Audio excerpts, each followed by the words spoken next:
Welcome to Scoreography, a podcast about the greatest sport on ice, figure skating. I'm Wendy Buskey. And I'm Adrian Buskey, and this time we are talking about Cup of China 2024, the final Grand Prix qualifying event of the season. I thought you were going to say the final frontier. The final frontier.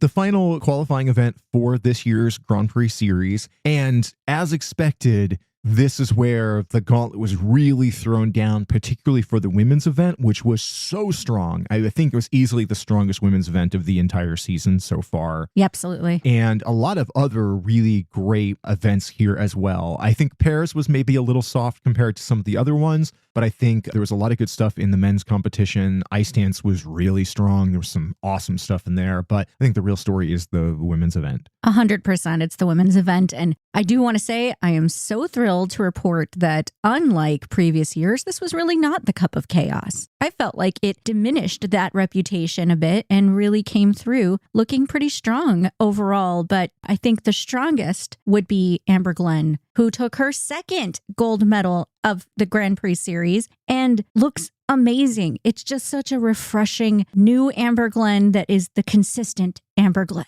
I saw somebody, I wish I had it on top of mind for like who I would credit this to, but somebody who posted this on Blue Sky, which now apparently like skating is happening on Blue Sky, which is great to have a new social media where people are actually talking about this stuff. But they said that they love to see Amber Glenn finally not just reaching for the stars, but grabbing them with both hands. And I just really liked that phrase because after seeing somebody who through her whole career has had so much promise and clearly has become very popular, at least on social media and of course also with skating fans, to finally come into her own, to find consistency, to find that entire toolbox of incredible talent that she has, being able to use that all together for real has been absolutely so exciting to see. And to the credit of all of the women here, especially the top 5-6 women in this competition, it was not an easy win. From the short program, you had essentially the top 3 tied. And that included Amber Glenn, Mona Chiba, who was actually in first going into the free skate, and Ryan Sumiyoshi.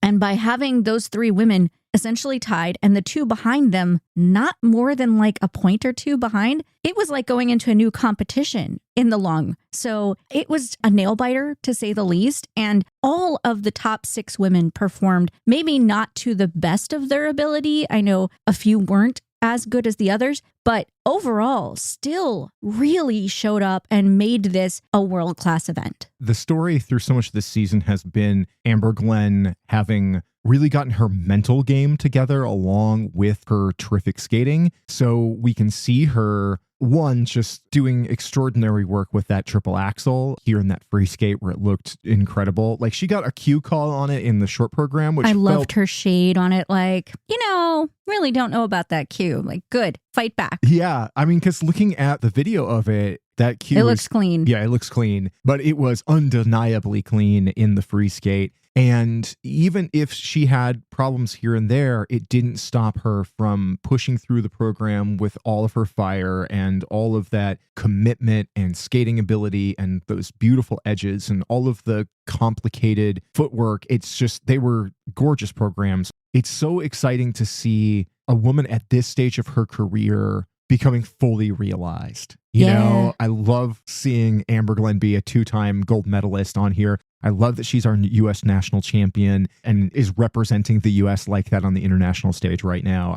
I can't nitpick into any of her skates here because I just think they were dynamite. And to come back from second to win the gold in the free skate against such a strong field that, like you said, was essentially tied for pretty much the top 5 spaces were within 1.5 points of each other. It was high pressure. And to give very big kudos and credit to the person in the silver medal position, Mona Chiba was divine here. She just keeps looking better and better. She has grown so much as an artist as well as a consistent competitor this season. She's been great for a while, but this is just a new aspect of how great she really is and how big of a threat she is going to be to podiums going forward if she can maintain this. I think that what we see here with Mona Chiba, and this will be consistent with the next 2 women down the rankings after her, is a young skater who has always had a ton of promise, but now is becoming a fully realized complete skater.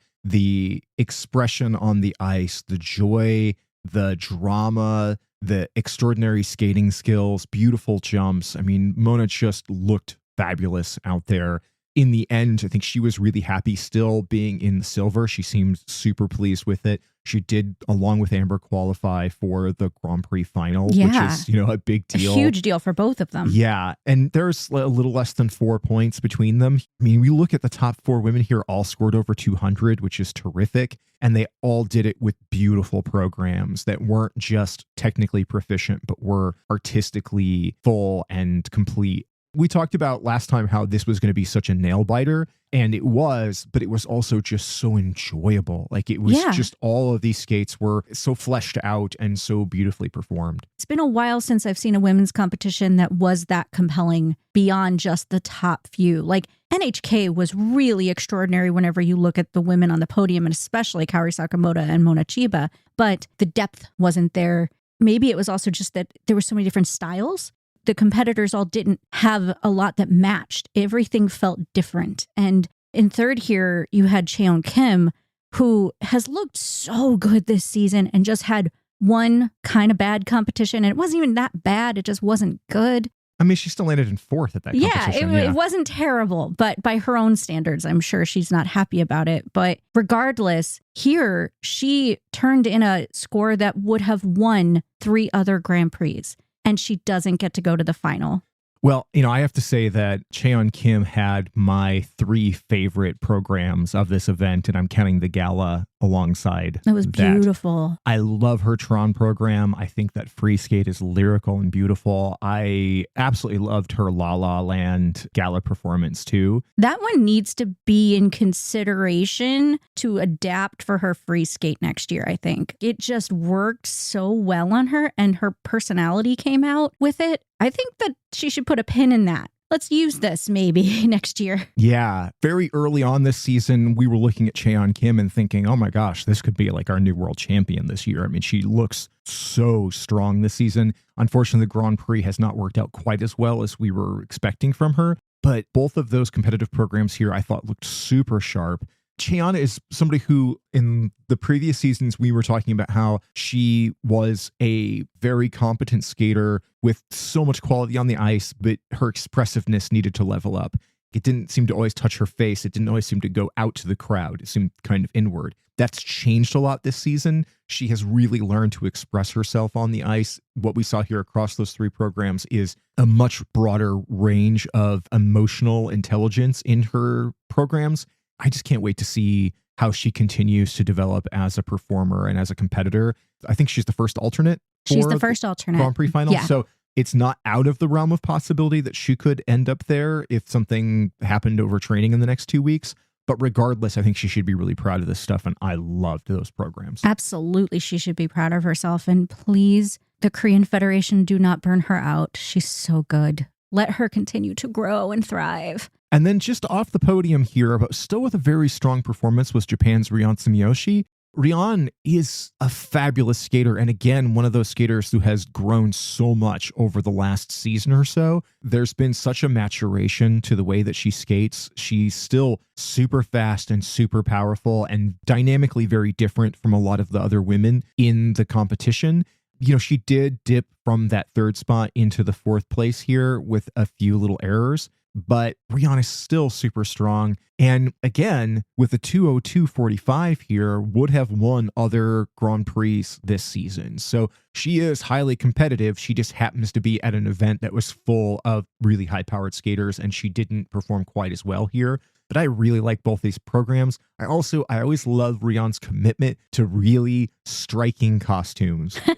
Yes. She never shies away from giving you something really interesting looking out there. Rion loves colors. She loves bold patterns, and I am here for it. It's fun. And she is so identifiable. Like, she has her own distinct, not only style with her costumes, but her way on the ice is very distinct, and it keeps getting better. I really appreciated Mark Henretti talking about her skating skills and how much they have improved and how really strong they are. I feel like Rion is what is the thing you talk about? Sleeper agents? Is that? Yeah. Yeah. I feel like she's the one who is kind of creeping up slowly in the background going, I'm getting better, guys. Better watch out. I'm coming for those medals. It's like she's right there on the cusp. And I know her goal this season is to make the world team again, which is a mighty challenge on the Japanese team this year, but she's got a shot. In fifth place, with unfortunately a little bit of an underwhelming performance in the free skate, was Rinka Watanabe. Rinka, again, is a skater that I absolutely love, and I thought that she delivered some really strong programs here. She just couldn't quite stay on her feet in the free skate, which is a shame. She still got a 196.95, and again, still would have won other competitions this season with that score. Yeah. And a lot of what she was doing here was really strong. It's just that while trying to deliver big technical in that free skate, I think she landed her triple axel pretty well. And I loved seeing a couple of the older women in the competition being the ones who landed triple axels. I love that they're older. She's 22. Yeah. Older by way of his sport. But yeah, so a 22-year-old and a 25-year-old being the triple axels. Yeah, I think is absolutely terrific. And I love Rinka skating. I love her point of view on the ice. It's unfortunate that it didn't work out quite as well here, but that's kind of where I would have expected her to shake out in this. So it was. But I think that she should still be proud of where she's at with it. But in the Japanese team, it is the Hunger Games right now, like trying to look ahead towards Worlds. So she's definitely got a little bit of an uphill climb compared to some of her other compatriots. But she is, I think, second alternate for the Grand Prix Final, which is not bad for her. Like you said, she did land her triple axel here, and it really wasn't until she had two falls later in the program. It started off well, but she had to go for those in order to have a chance at the podium and to have a chance at that final. So I appreciate her fight. Like, she was out there fighting for that spot, and it didn't go her way, but it wasn't for lack of effort. And then rounding out the top six here, in a performance that I think she was super happy with, was Kimi Rapon. Kimi got, I think, 2 seasons best here. Yeah, overall, like I think, and if I'm not mistaken, I think it's her overall personal, her personal best. Yeah, I can't remember offhand, but I know that she and her coach were really happy when those scores came through. With a 195.91 total, put her in 6th here. But looking at the caliber of competition, it was almost like a mini Worlds. It was big. This competition. It was so intense. So I think that 6th place finish for her, as somebody who's been trying to work her way back up, further up the rankings, I think that she made a really good case for herself here with 2 very strong skates. And while she didn't have quite the technical firepower that some of the other women did, she acquitted herself very well. Being top 6 amongst that group of women is very impressive. So just the final 6 skates at that event were so thrilling to watch. Everything about that was so good. And other than maybe one competition, all 6 of them would have been podiums at other events. Yeah. Like, so while those scores might not have been the top of the podium here, they are absolutely competitive for the rest of the field for the rest of the season. So for Kimi specifically, it puts her in great position going into Worlds. Like, she gets that boost of momentum leading into her national competition and into Europeans. I think this is really a great win for her, even if it's 6th place. Yeah, and I think it puts a lot of the other women competitors on notice. Definitely. That all 6 of these women are coming for you. And outside of the big numbers that Kaori Sakamoto puts up, Amber and Mona and Cheon are all right up there in high competition for the top of the podium. So Grand Prix Final is going to be very, very interesting. We'll do a preview episode ahead of that where we'll dig into more of who qualified and what we expect to see. But if it's anything like this event, I'm super hyped for it because I think this was easily the best women's competition we have seen all year. Well, let's move into the dance, where I think the results were almost exactly what we'd have expected for the top 3. A little bit of a mishmash, if you will, below that. But I think overall it was a strong competition, if not necessarily like a overwhelmingly great one. This is one of those competitions where I think the performance that's the most memorable, the thing that stands out, it was the 4th place performance. Agreed. So that kind of makes the podium pale a little bit by comparison. But the story here is Charlene Guinard and Marco Fabri returning to the top of the podium after that terrible performance that we saw from them in France. They had a lot to repair to get ready for this one. They did get rid of those robot costumes. Hooray! Which I think everybody is pretty thrilled about. And the new costumes both fit the thematic, but are far less distracting. Much better. Do a far better job of helping them do what they need to do in that free dance. I still just don't think that free dance is particularly interesting. By way of comparison to the drama and storytelling that's in a lot of the other competitors down this podium, I think that that one is by far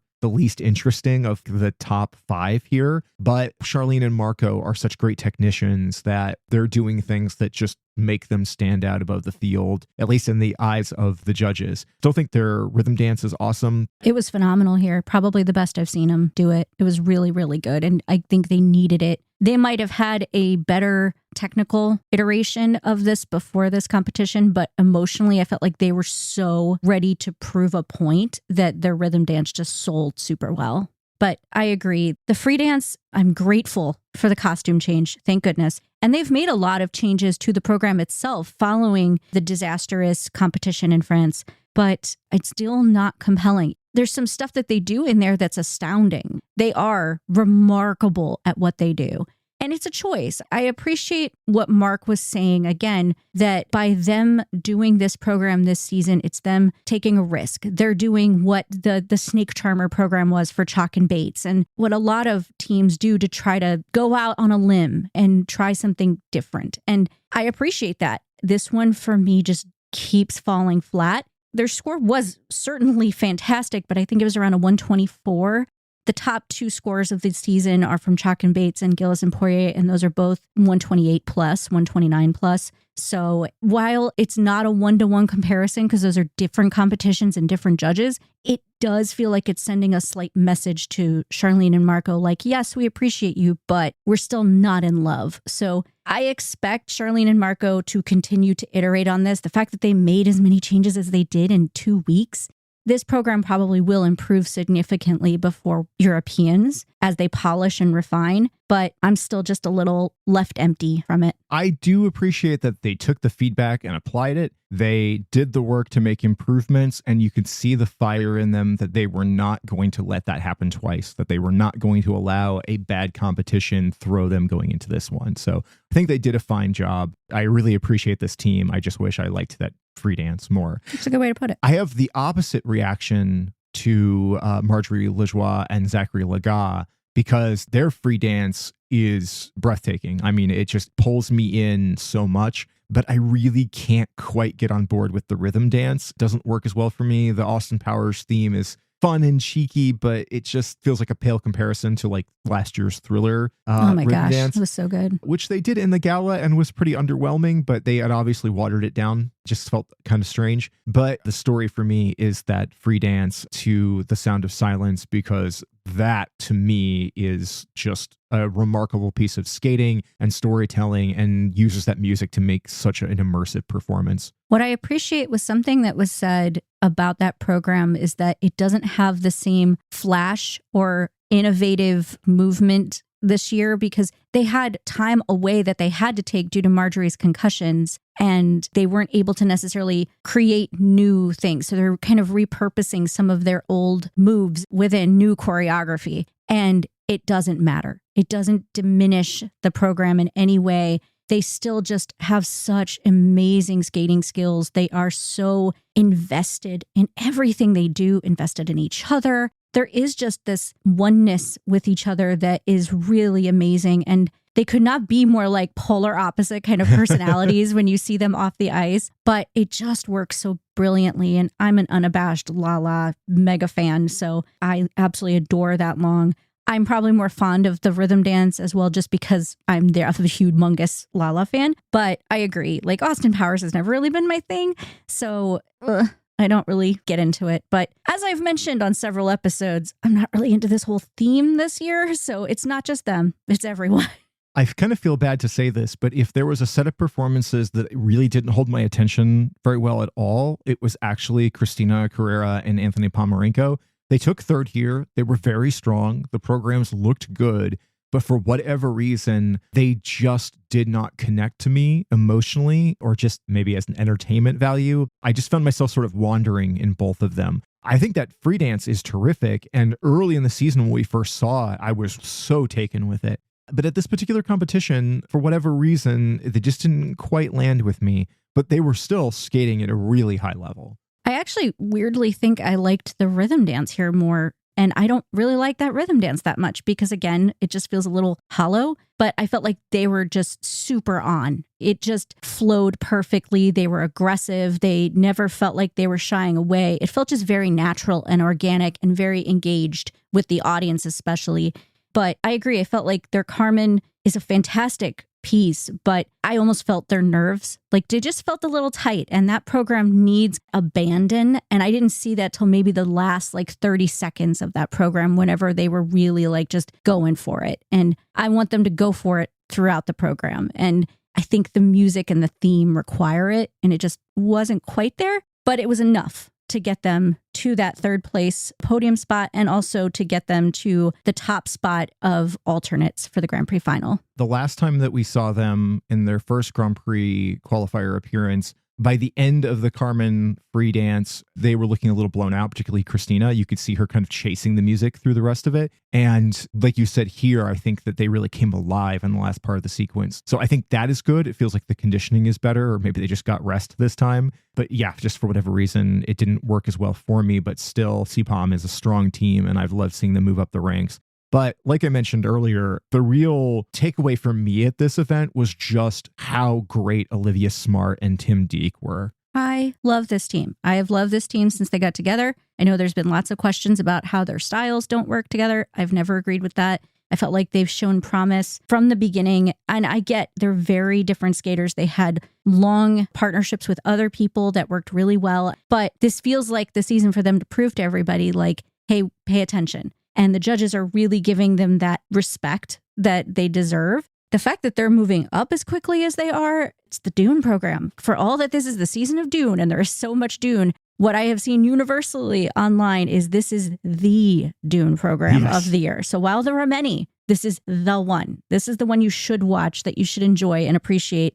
Their rhythm dance is strong. It's, again, not the most memorable, but it is really good. And it looked good here. And it looks great on them. And I admit, I also love Tim's facial hair transitions that he likes to make from rhythm dance to the free dance. I'm amused and entertained. But yeah, that Dune program, man, it's stellar. Yeah, it's money. Here, they delivered it so fantastically. You can tell they've made a few more tweaks to it since the last time we saw it, and it's just smoother. The storytelling is so strong. It feels like a movie on ice. That fantastic lift that was their disaster in the Challenger Series is now an extraordinary highlight, punctuating the performance right towards the end. The fact that they moved from 5th to 3rd incredible in a tight competition with a lot of really strong competitors really said something. They beat Carrera and Ponomarenko in the free skate here, as they should have. If they had a stronger rhythm dance, they would have been on the podium. Yeah, because it was close. Yeah, they're less than 2 points off the podium there, which for a team as new still as they are in this sport is so impressive. And yeah, the judges have really been telling them that particularly that Dune program is where it's at. So to see something that's so high concept and so interesting in its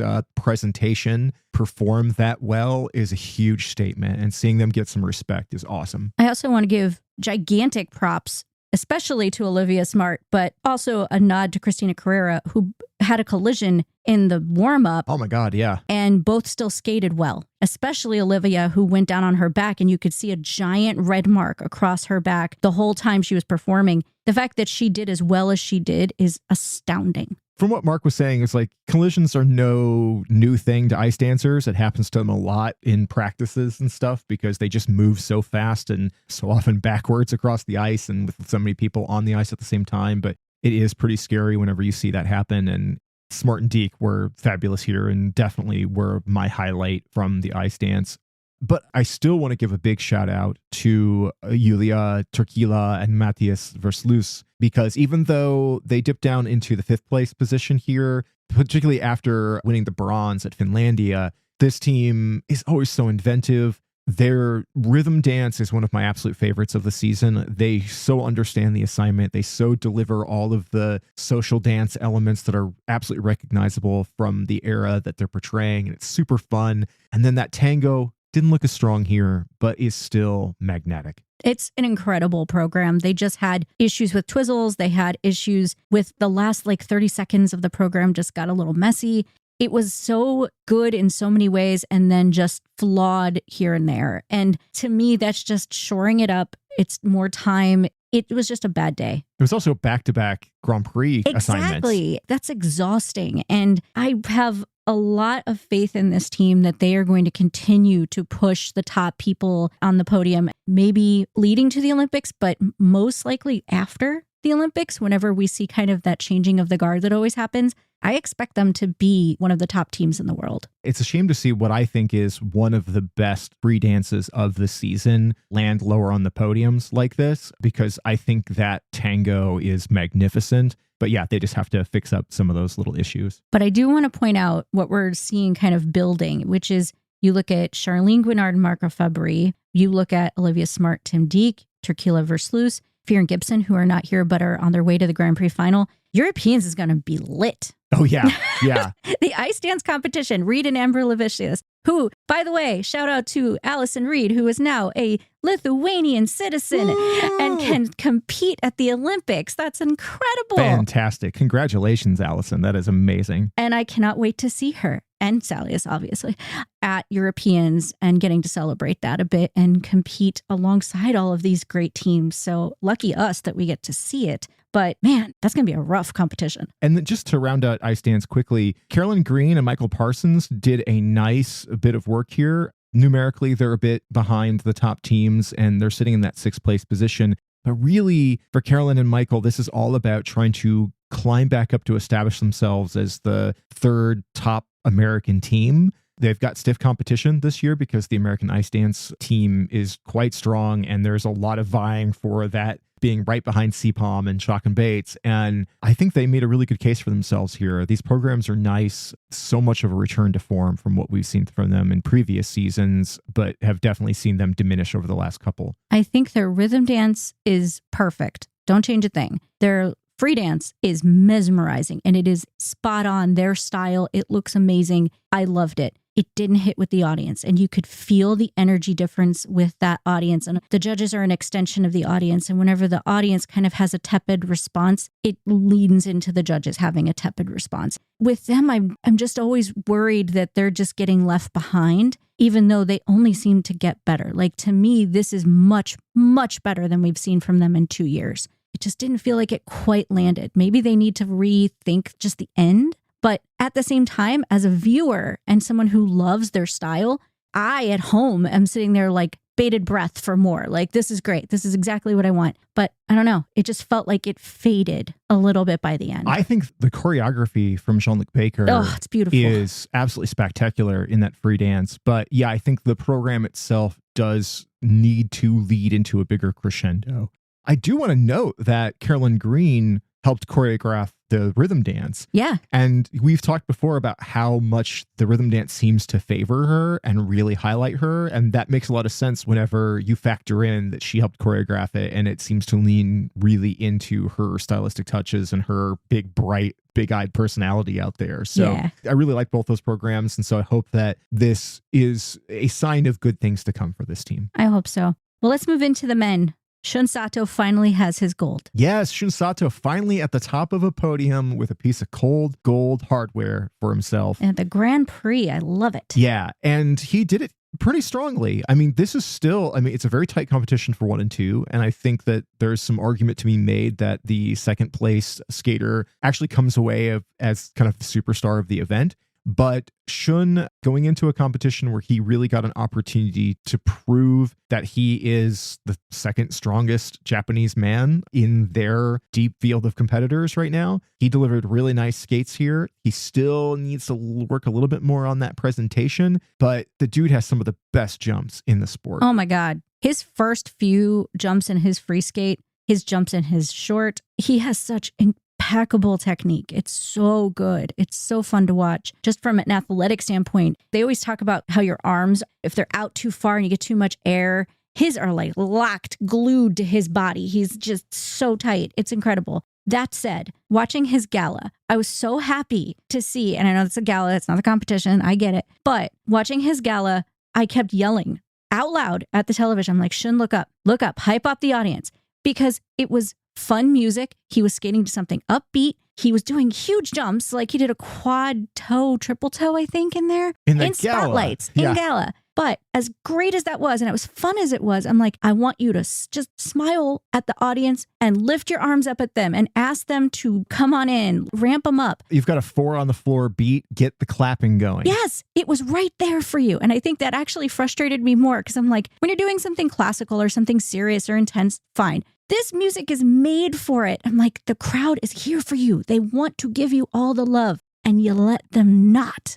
I want him to just go for a weekend retreat with Koshiro Shimada and Sota Yamamoto and Kazuki Tomono, have some beers, hang out, and let them loosen you up just a little bit. Because, like, it was right there. It could all be yours, Shun. It could all be yours. But you can still see the improvement that he's made, particularly with choreography from Guillaume Cizeron. Oh, yeah. And how much he's gotten deeper into his knees and into his edges, and just how much performance value has grown for Shun. So, and he's 20. He's got time. I am not Guillaume Cizeron. He knows much better than I do. Yeah. But this is my wish. Yeah. And this is also, as has happened several times so far this season, a case of somebody winning gold with their short program. Yes. Because the first place in the free skate is your silver medalist, Mikhail Shaidorov. There's already been such a swell of fandom for Shaidorov. Misha is such an engaging skater. He came out so strong last season, and I think just suddenly made a big impression on the skating community. Our first time seeing him in this Grand Prix, he underwhelmed a little bit because he didn't have clean skates, although he did make history by being the first person to land a triple axel quad toe in competition the first time we saw him. But here, he looked awesome. He is another person with a dune program in his short program, which was very strong, but his free skate was killer. He is a superstar. He is burgeoning superstar. If he can stay on this trajectory, he is an absolute world podium medal threat. Will he beat Ilya and Yuma on the right day? Maybe, but at their best, not yet. No. But amongst the rest of the men that we've been seeing in terms of where they're at, he is absolutely up there for that other spot on the podium and can be super competitive, as we just saw with Shun Sato. If Shun is the second Japanese man behind Yuma Kageyama, and Mikhail only lost to Shun by a little over 2 points, that's nothing. That's absolutely something he can make up. And it's really exciting to see how much effort he's put into becoming a complete skater. And then he shows up in the exhibition as Kung Fu Panda and fights Deadpool. And I'm so confused that I don't know what's happening anymore. That gala was wild. He farted. He did a fart attack at Deadpool. That was a new thing. Apologies for the crassness, but oh my God. Yeah. The gala was very, very silly, but very entertaining. But I'll say that the weakness that we saw here from Misha was that his spins kind of looked like crap. Compared to so much quality that he had otherwise, the spins were definitely in rough shape, and he knows it. Yes. If you go to his Instagram, you will see videos of him working with his dance choreographer to improve his dance skills. So he's really been putting in the work, and it shows. But that is the hole in his arsenal right now. They weren't nearly as good as what Shun had. If he had had better spins here, he would have won the competition. Yes. So he knows that's an area that he has to work on, but I think that he was very, very happy with his scores. He was super excited. I love seeing him in the kiss and cry with his choreographer. It was great. Their vibe was great because they had more fun in there. Yeah, the vibe is definitely different than him with his coach, Alexei Romanov, who's always seems, very kind and solid, but is not necessarily a cheerful guy. Not very emotive. Not very emotive. That's a better way to put it. Whereas his choreographer that was there with him, they were just vibing. Yeah. It was a good time. Yeah. The third place here, I think, is the surprise of this event, which is Adam Xiaohim-Fa staying consistent in third after the short and the free skate. This was not Adam looking at his best. We think of him as sort of the comeback kid at this point because of his ability to go from low placements to taking podiums. And he did show a much better short program here. Yes. That I think was a lot stronger than what we saw from him before, because he has 2 different short programs. Yeah, he's going back and forth between 2. And in my opinion, I think this one's better. It suits him really well. And he did have a fall, but it didn't matter. Like, the rest of the program was solid enough that it carried him. But yeah, that free skate he said that on his first quad, he actually tweaked his ankle. And I believe it's the same injury that he's been fighting all season. So it basically forced him to fight really hard through the rest just to stay on the podium, which the fact that he did that in and of itself is kind of amazing and giant kudos to him. But he also didn't perform in the gala probably for that reason, I'm assuming. He did qualify now for the Grand Prix Final, so he has another shot in 2 weeks. So good luck to him in taking care of that and healing so that he is able to hopefully come back at the Grand Prix Final and show up in a way that puts him in contention. I have a lingering long-term ankle injury that flares up from time to time, and I always have to be really careful about tweaking it. I have to do workouts to strengthen it, whatever. So I have a lot of sympathy for him fighting an ankle problem because you can see it in real time during that skate. He goes to do the setup for that first jump. Oh, yeah. And his ankle just turns a little wrong and you see his face and then you see that go awry. But beyond all of that, I don't think that his Doom program it's definitely not the best of the season because that's Tim and Olivia's. Yeah. And I think Mikhail's short program looks stronger than Adam's free skate to it here. And it has that weird hard stop where he just sort of lays down on the ice and dies in the middle of it and gets a little breather before he gets back up. And I got to say, I don't like it. I think it kills the momentum of the program and I don't care for it. And in general, I just think Adam looked a lot more vulnerable here, even though his score was better than when he won in Skate France. But that's not saying a lot after that competition. Yeah, I'm trying to give his Dune program the benefit of the doubt because I haven't seen a clean version of it yet. But I agree. The lying down in the middle, I just have this like, all right, I'm glad you get a breather. That's good. But it just feels like it goes on a little bit. Down the rest of this podium, I think a lot of the other men's skates weren't as exciting. But if there's a couple of notes to take further down, it's the 6th place finish of China's Dai Wei Dai. I was actually really thrilled with his skates here. What a move. Yeah. Like, what a move up. His short program, wow, it looked great. I was so impressed. I don't know why I'm so shocked, but I am. And he was good the last time we saw him as well, much better than we'd seen in previous seasons. But here, I felt like maybe it was the hometown crowd. Maybe it was just his own personal evolution. Whatever it is, keep doing it because this was so promising. It was just great to see him like developing a real style. That short program in particular, I think was a little stronger than his free skate. Yes, definitely. And I always like when a skater introduces me to good new music that I've not heard before. I really like the song in that program. I just felt like it was a very different kind of choice for him. I was just really impressed. So I think a 6th place finish here for Dai Wei is brilliant, particularly on home ice. I'm thrilled for him. I was bummed for Denis Vasilyev's, who definitely struggled with his jumps here. He was 9th after the short program, 5th after the free, landed in 7th overall. Not his best competition after being so brilliant at Skate America. Incredible. He is a master technician, a beautiful skater. His gala performance here was, again, just a testament to what a lyrical, beautiful dancer on ice that he is. It's just the jumps, as always, a struggle for him and keep him from being as highly competitive. Definitely pretty far down numerically here, but still memorable skates, even if for in some places the wrong reasons. Hopefully it gets better as it goes towards Europeans. Yeah. And one more shout to China's national hero, Bo Yangjin, who is always wonderful to see. He did not have his best skates here, but it wasn't terrible. It wasn't a disaster. It just wasn't as strong as I'm sure he would have liked to have been. But my goodness, does that crowd not care? They just love him and they shower him with more stuffies than I've seen since Yuzuru Hanyu. Yeah. It's amazing. It is beautiful to see, and you got to love a hometown hero. So that was great.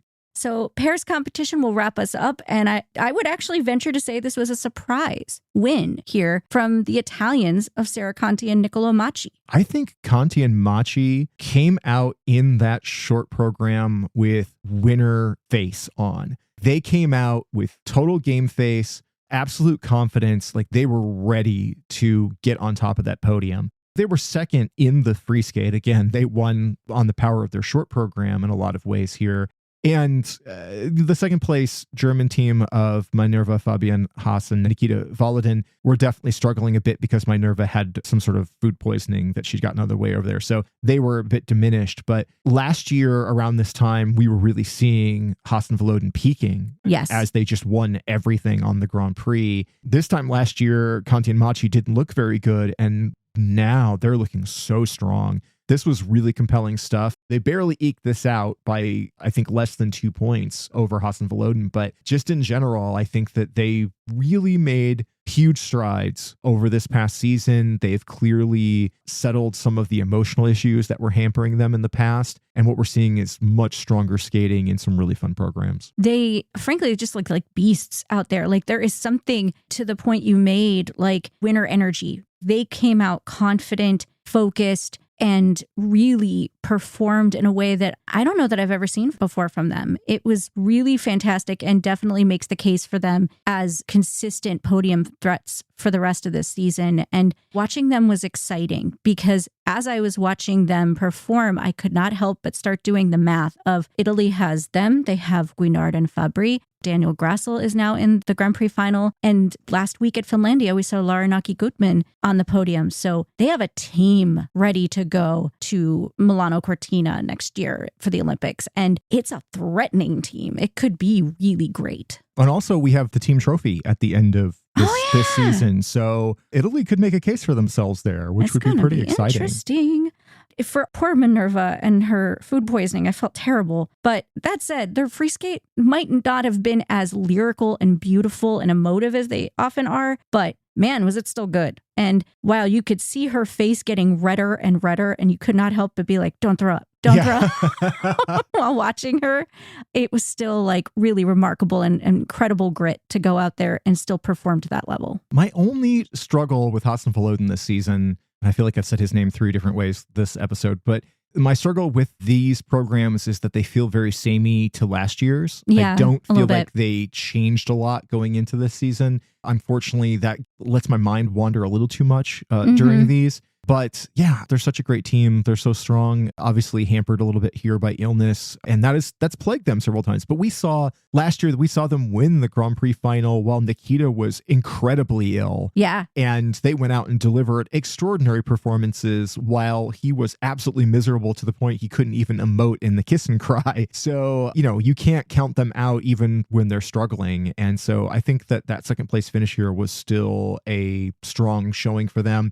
And maybe indicates that they're not going to peak too soon this season, which is what kind of happened last year. True. It was also really nice to see a third place finish here on the podium for Leah Pereira and Trent Michaud from Canada. I thought their short program was stronger than their free. Like, it keeps my attention more, I guess. And I think the style suits them a bit more. They weren't perfect, but they were just much stronger than I've seen them so far this season. And to have 2 programs that came together enough to land them on a podium, I think looks very good for them going into Canadian Nationals. I think Leah and Trent have the issue that a lot of the pairs teams have, which is way too many rough edges around other quality pieces. That's a good way to put it. And pairs as a discipline seems to be really plagued by that. And that's why when you have teams like Conti Macii and Hassan Volodin, where they have smoothed those edges down and refined and they look so much stronger, the top teams, they all have vulnerabilities. Any of them are fallible, but there's just a quality difference that's quite distinct. And you see it here when there's a 20-point separation between second and third. So Leah and Trent have a lot of ground to make up before they can get higher up the podium, but getting a Grand Prix medal is super nice. And also just a shout out to the Polish team, of which her name I have no idea how to say. There is not a vowel early enough in that spelling for me to know how to put. Chetnia. Sure. And Wozniak. This team. I'm very sorry. Yeah, I don't know how to say that. I want to learn. We're Americans. We need vowels. But they're such a charming team. I think they're really well matched. There's something about their skating that seems to sync up really nicely. She has such a big, bright personality out there, and he's a very steady partner. I think that they sync very well. Again, lots of rough edges to fix up here, but I liked watching them here. I thought they were an enjoyable team. Chechetnina. I'm trying. Yeah. I'm going to stop now. Also, quick shout out to Katie McBeath and Danielle Parkman just for having a nice free skate. Like, I thought that they had a disastrous short program and their free skate was much, much better. Yeah. So it was just nice to see. And, we saw them at Skate America and they were pretty delightful there. There's a lot of improvement to be made before they're a super competitive team. But the fight that they showed in climbing back after such a disaster in the short program, I think they got the redemption arc that they needed, and they seemed really happy after that free skate. So very excited for them. Okay, now for the most important question. Who is gold in your heart? I am wildly conflicted. I know I say that a lot. We're probably conflicted over the same two people. Well, so here's where I struggle in this one to figure out gold in my heart, because if there was one single skate that's my favorite of the entire event, it is Olivia Smart and Tim Dieck's Dune program in the free dance. That is, to me, the highlight of the entire event. I just loved every moment of that. However, if you take an aggregate of all of their performances and what I most enjoyed, then we'd be talking about Korea's Cheon Kim, because over 3 programs, everything that she did, I thought was just magical. So I am really caught between them. You can just give them both gold in your heart. I guess, yes. It's a tie. And they're in different disciplines, so they both get a gold from me. I was mistaken. It is not the same. Mine, Olivia and Tim are definitely, I think, are actually gold in my heart. Yeah. I'm just giving it to them because they are amazing. Silver in my heart is Mikhail Shaidorov. And I could have easily given to him too, because of the men, he was definitely the best and the most enjoyable overall. I think just in general, after Finlandia being a little bit of a disappointment, there was definitely some strong performances there, but it wasn't quite as exciting. Cup of China, rather than being Cup of Disaster or Cup of Chaos, as people like to refer to it sometimes, instead, this felt like a much better culmination to the qualifiers than I expected it to be. I think it just lived up, particularly in the women's event, which was so exciting. Also, we mentioned Conti and Macii without talking about their gala performance. Wow. Niccolo, you made the commitment. Their gender-bending, cross-dressing gala performance is hysterical. And especially when you just watch Sara Conti's face. Yeah. Like through the whole thing. She can't keep a straight face while is he like 6'4" or something? Like he's a giant. Really tall.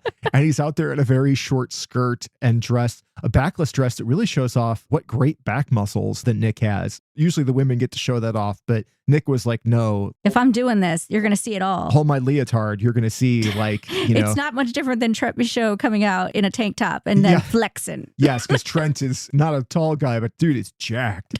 That was hilarious. And also Davis and Smolkin came out as the Chipmunks. I had some very weird feelings about that because all I could see was, are we regressing?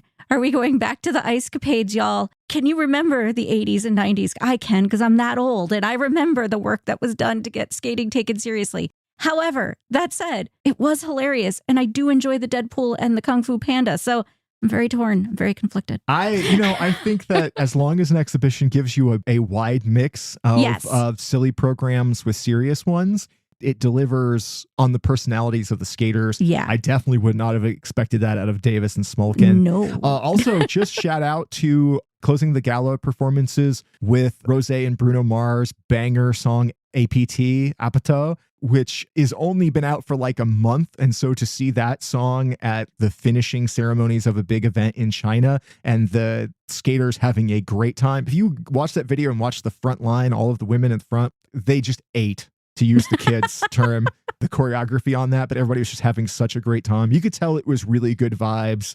Yes. In the gala, which was great to see, and a lot of collaboration between the skaters and some of their different programs and stuff too. So overall, I thought Cup of China was really fun. Yes, and it definitely hypes me up going into the Grand Prix Final, especially since we saw so many people qualify here. Like the top 2 ice dance teams, Guinard Fabry and Lala, both qualified for it. And we're seeing that excitement and enthusiasm building. So and next week you'll hear us talk all about that and then prepare for what's going to happen in France. Yeah. So leading up to that, let us know who was gold in your hearts for this event. What are going to be your big takeaways from Cup of China? Did you enjoy it as much as we did? Did the women's event shake out the way you thought it was going to? And then get ready for our Grand Prix Final preview, which will be our next episode. We'll probably record it immediately after Thanksgiving, so hopefully we won't be in food coma here in the States. But we'll probably be hiding from Black Friday shopping and staying home and talking about figure skating instead. So that'll be coming very soon, so look forward to that. And for Scoreography, I'm Adrian Buskey. And I'm Wendy Buskey. And we will talk to you next time. Bye.